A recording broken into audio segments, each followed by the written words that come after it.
Hola. This is going to be our singles reading for our Pisces friends. Hola amigos. This is for the second half of March, Pisces. Okay. And that's a little different singles reading. We're going to try to really identify your person, mostly by their deeper traits. This is the 4 pillars because it's the emotional, intellectual, sexual, and core values / lifestyle areas of life. The 4 pillars make the chair stable, table stable. So the table's stable, I like the sound of it. Table So, stable. so Pisces, let's see what we get. Name of light and love, so the 7th grade is good. Who is your single person? And this is for super singles, like you're not really crushing on anyone who's hard and serious or anything like that. You're kind of wide open. The runway's clear. And right now, in this reading, comes down your soulmate, whoever the source has for you. This person you need best fulfill you in this life in terms of relationship. And we're going to get a look at them. I'm going to go out on a date with them. And then see if we can't describe them for you. Looking at their emotional, second rows, intellectual, sexual. What to make of that?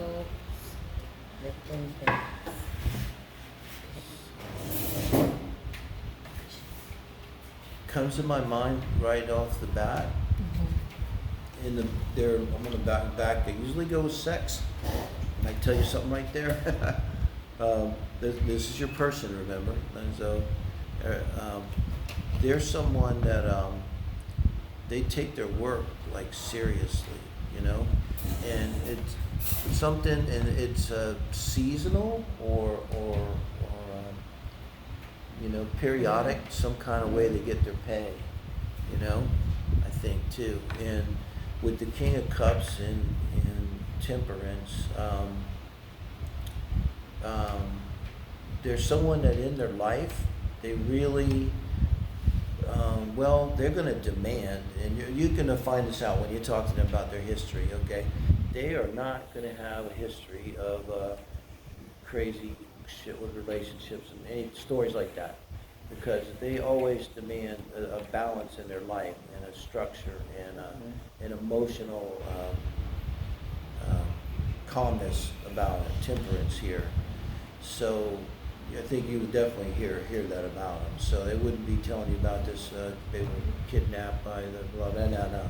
They're not going to tell you crazy things, you know, about their past, because they're careful and you know, that kind of thing. So you would know them as you talk to them like that. And then emotionally, you have here. Well, I think with the High Priestess in it and King of Pentacles. Now remember, this is emotional. I have to stretch this reading a little bit to work here. But when I combine those, you know, that's someone who's balanced. So it's a little bit here, which it makes sense. If someone's balanced emotionally, kind of everything else tends to follow. You know, most people are plenty intelligent enough to do whatever we need to do in life. It's all our emotional stuff that gets us, right? So this person is emotionally very stable and balanced. They literally might be ambidextrous, comes to mind. Let me know. They might be just fully, they'd be like, oh no, I can fully use my left hand just as easy as my right, you know. But in their mind, they're very capable of both being practical, and I mean really practical. Like if they say something, I guarantee you, they're either going to say, I don't know, or they're going to say, well, yes, I've read extensively about that, and here's what the latest findings are from the leading experts, and this kind, and you're going to be like, okay, cool, and change the subject. But they're also very capable of using their left-handed brain. They might be creative or something. They can be very creative, you know, as well. So, well, typically you often don't associate the artist person with being very practical. So this is someone that can emotionally, they're stable, you know, and pay the bills, that's here too. But they're not boring at all. They're very open-minded. I gotta go probably with liberal, if not just open-minded, someone.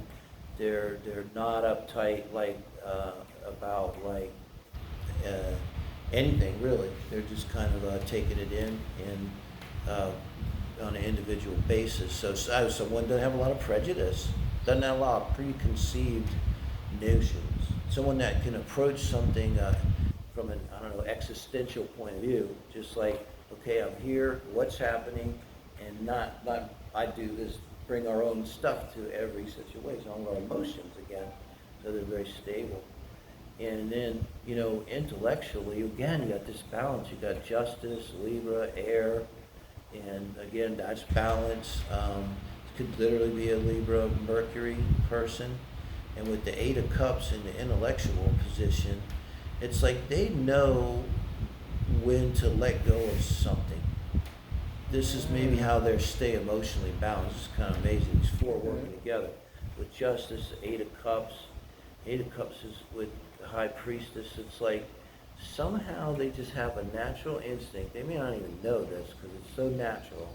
But when something's not balanced, and they recognize it mentally, they recognize intellectually and emotionally. See, this is emotional and intellectual recognition. Got the two and the two. And they realize at both levels about something, and they're able to walk away when they need to. Now, this can be as simple as you're a therapist, but you can really energetically block the workplace when you leave, the threshold or something with a ceremony, and when you go into your life, you don't take it with you. Easier said than done. But it's a pretty unique ability, I think, that this person has. And you're going to find that it makes them quite balanced. This person's not going to tell you crazy stuff. They're not going to tell you alarming, crazy things. So, and also, I think they're truthful. They're basically, they're not going to be a person that's going to be fabricating things. They're not going to exaggerate things. This is another important thing. This person will not exaggerate. They're not going to say they did 99 push-ups when they really did 9. And they're saying, no, I did 9. I'd say I did 99. Don't believe me. So, that leaves sexual. Let's leave that to you, that part. That's why it's challenging with these readings. They kind of get again with the 2, but then they can go walk away. I can say one thing that jumps out to me. This is not a person that's needy. They're not making love because they need it, like emotionally need it, have to have it. That can be good. That's kind of healthy. It doesn't mean they don't want to. But I get it all too again with this person. They may have had they're going to tell you a story. You may not get this on the first date. This is your person. You're going on a second date. It's your person, And hopefully we're helping narrow them down. But they're going to tell you a story where sexually they're pretty messed up somehow. Something really bad happened, maybe more than once. And by that I mean maybe they were cheated on by a third party, or it was done in a particularly, unloving way. And so sexually they're really weighing out. Like they're just, trust me. If you're their person, it's going to work.